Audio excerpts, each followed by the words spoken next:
नमस्कार, स्वागत है आप सभी का मेरे चैनल सन रेडियो में।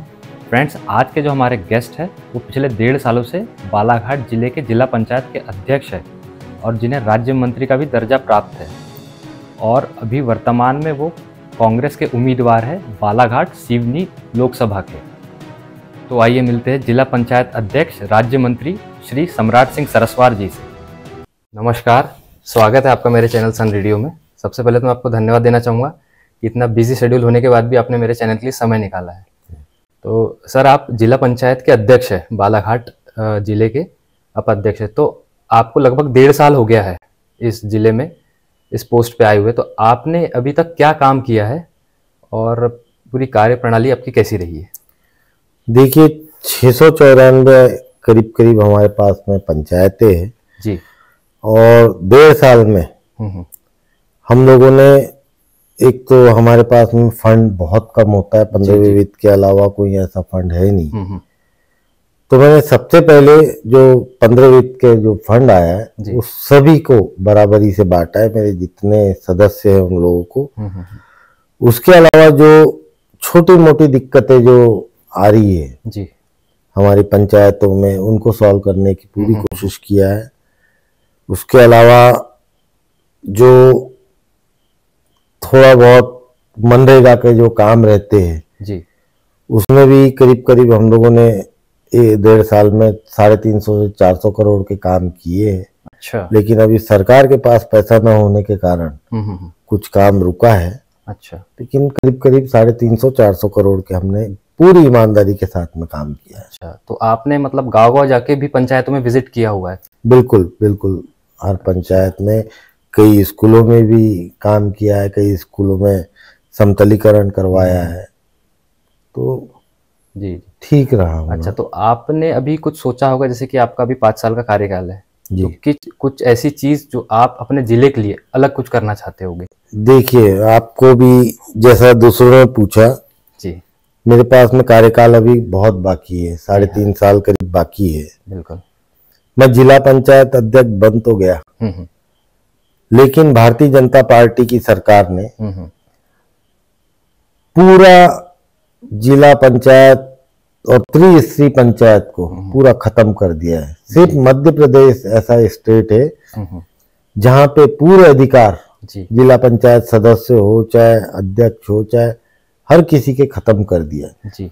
इतने मुश्किल से 50-50 हजार लोगों से चुनाव जीत के एक जनप्रतिनिधि जाता है और उसके बाद यदि पूरे काम अपने जिनने आपको जिता के उस पद पे बिठाया है जी, वो अगर नहीं कर पा रहे हो, चाहे वो सरपंच हो, चाहे जनपद सदस्य हो, चाहे जिला पंचायत सदस्य हो, तो ये उसके लिए बहुत ही गंभीर बात रहती है, क्योंकि काफी चीज कमिटमेंट रहते हैं, काफी उम्मीदें रहती है लोगों की।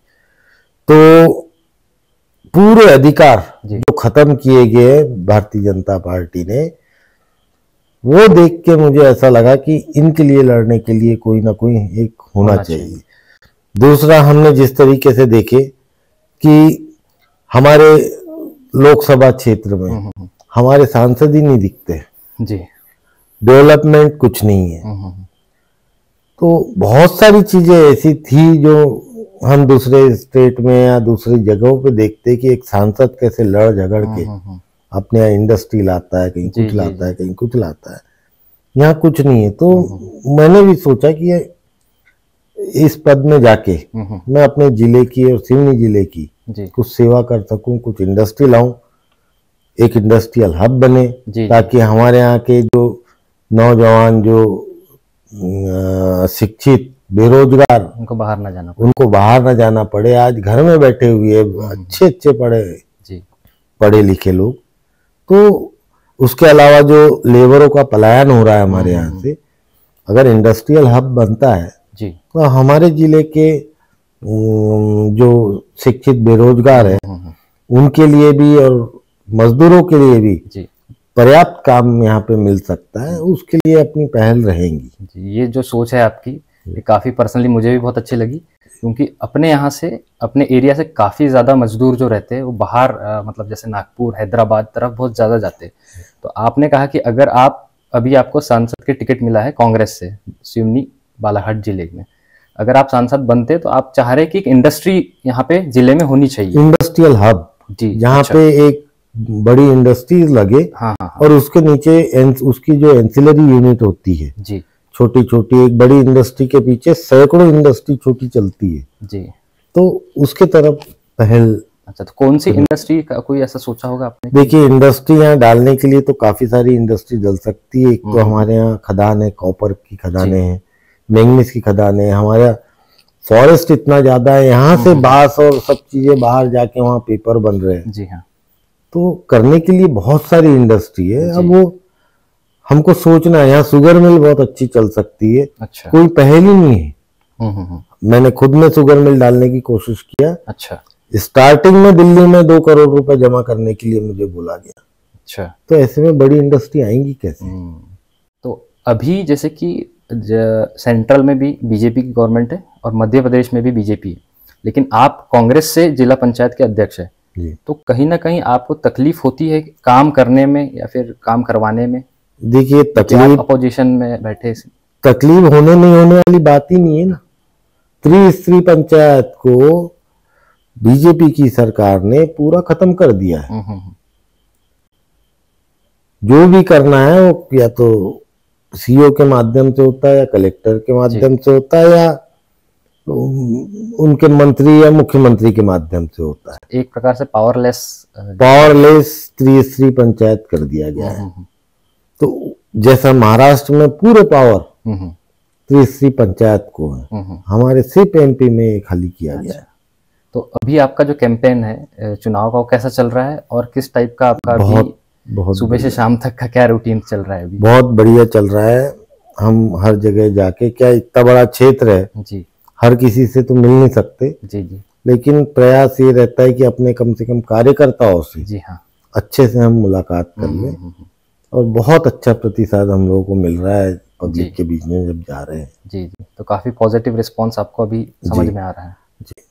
और ठीक है, अगर मान लीजिए अगर आप सांसद बन जाते हैं तो सबसे पहला काम आप क्या करेंगे जिले के लिए? सबसे पहला काम जो मैंने आपको बोला, 2 चीज की लड़ाई लड़ना है जी। एक तो बड़ी इंडस्ट्री हब बने यहाँ, जी हाँ, दूसरा जो मैंने आपको बोला त्रिस्तरीय पंचायत को व्यवस्थित करें, ताकि ग्रामीण की एक एक परेशानियों को हम जैसे जनप्रतिनिधि सॉल्व कर सके। उसके अलावा जैसे रेलवे लाइन हमारे यहाँ पे जो डली है, उसको डबल रेलवे लाइन करें, क्योंकि हम देख रहे हैं कि हमारे पैसेंजरों को 3-3, 4-4 घंटे खड़े रहना पड़ता है, और मालगाड़ियाँ काफी ज्यादा चल रही है। तो बहुत सारी चीज, और सबसे बड़ा मुद्दा ये है कि भारतीय जनता पार्टी जिस झूठ के सहारे हर बार चुनाव लड़ती है जी, यानी 2014 से जो भारतीय जनता पार्टी शासन में आई है, उसमें सिर्फ झूठ है।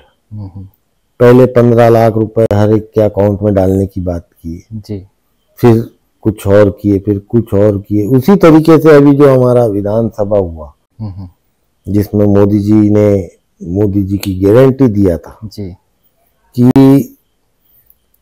हम हर महिलाओं को 3,000 रुपए देंगे जी, 450 का सिलेंडर देंगे जी, उसके अलावा सबसे मेन चीज 3100 रुपए में धान खरीदेंगे, 2700 रुपए में गेहूं खरीदेंगे जी। वो जैसे ही जीते ये सब चीजों को इन्हें साफ कर दिया जी। बहुत आक्रोशित है ग्रामीण किसान, महिलाएं बहुत आक्रोशित है, क्योंकि पूरा मन बना ली थी जनता ने कि हम कांग्रेस की सरकार लाएंगे, लेकिन इन लोगों ने जिस तरीके से झूठ बोल के वोट कन्वर्ट किया है जी, इसका बदला यहाँ की हमारे बालाघाट जिले की और सिवनी जिले की जनता जरूर देंगी जी। लेकिन उन लोगों का जो कॉन्फिडेंस है अभी बीजेपी का, उनका कहना है कि इस बार 400 के पार सीटें आएंगी, तो क्या लगता है आपको कि उतना कुछ आंकड़ा का पार हो पाएगा? बहुत बड़ा दुर्भाग्य रहेगा जी, कभी गलती से 400 पार अगर वो कर लेंगे ना, तो यहाँ का हिंदुस्तान का संविधान, डॉक्टर बाबा साहब का संविधान खत्म कर देंगे ये लोग। जी। बहुत सोच समझ के हर किसी को इस बार चलना है। यदि 400 पार हुआ तो संविधान आपका खतरे में है। हमारे SC ST भाई और जितने पिछड़े वर्ग के लोग हैं सबका बंटाधार हो जाएगा। जी। तो अभी लगभग आपका जो कैंपेनिंग जो चल रहा है चुनाव का, तो ये कितना है, मतलब आपने अब तक कितने विधानसभा कवर अप कर लिए इसमें? करीब करीब विधानसभा के कार्यकर्ताओं से मिलके हो गया है। अच्छा। थोड़ा सिवनी बरघाट में अभी मेरे को कंसंट्रेट करना है। अच्छा, तो मतलब इधर जो बालाघाट जिले के जो 6 विधानसभा है जी, उसमें ऑलमोस्ट आप कह रहे हैं कि सारे कार्यकर्ता मैक्सिमम कार्यकर्ता सम्मेलन मैंने हर जगह करके हर किसी से मिल लिया है। जी। अभी सिवनी बरघाट में थोड़ा ज्यादा कंसंट्रेट करना पड़ेगा, क्योंकि वहाँ हम लोग उतना नहीं पहुंच पाते जितना, क्योंकि जिला पंचायत क्षेत्र मेरा बालाघाट का था। जी। तो यहाँ मुझे उतनी परेशानी नहीं है। वहां पे हर किसी से मिलना मुझे जरूरी है। आप मतलब राजनीति में अभी मतलब 2 साल पहले से एक्टिव हुई है, मतलब इसके पहले आप बिजनेसमैन थे। जी। तो मतलब आपको कैसा लग रहा है अभी चेंज होके, एकदम से आप बिजनेसमैन थे पहले और एकदम से पॉलिटिशियन बन गए, वो भी काफी बड़ा पोस्ट, अभी राज्य मंत्री का दर्जा आपको है। देखिए, राजनीति में मेरा परिवार शुरू से रहा है। जी। हम लोगों का राजनीति सिर्फ सेवा के भाव से मेरा परिवार आता है। जी। मेरे पिताजी विधायक रहे 2 बार। हाँ। मेरे दादाजी राणा हनुमान सिंह जी थे, जो दादाजी मेरे फ्रीडम फाइटर भी थे। जी। 2 बार जेल गए देश की आजादी के लिए। राजनीति खाली जेब से नहीं होती। जी। एक तो परिवार को भी देखना होता है। यदि ईमानदार आदमी है तो उसको घर का पैसा लगा के ही राजनीति करना पड़ता है। मैं लेट आया राजनीति में क्योंकि मेरे ऊपर बहुत सारी जवाबदारी थी। जी। एक तो मेरे अपने परिवार को व्यवस्थित करना था और उस काबिल बन जाना था कि मैं राजनीति करूं जी। तो पूरी ईमानदारी से करूं। जी। मुझे किसी के आगे हाथ ना फैलाना पड़े, मेरे को करप्शन ना करना पड़े, मुझे चंदा ना लेना पड़े। इसलिए मैंने उस लायक होते तक मैंने अपने काम धंधे पे ध्यान दिया।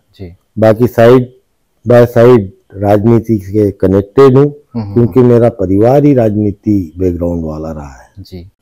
तो मतलब पहले आपने अपने आप को फाइनेंशियली स्टेबल किया जी, ताकि अगर आप राजनीति में जाते हैं तो आपको एटलीस्ट मतलब करप्शन जैसी चीज से दूर आप रहे जी, और कॉन्फिडेंस के साथ आप काम कर पाए। जी। चलिए सर, बहुत बहुत शुभकामनाएं आपको आगे आपके चुनाव के लिए, और आपने जो चैनल के लिए समय दिया उसके लिए बहुत बहुत धन्यवाद। नमस्कार। धन्यवाद।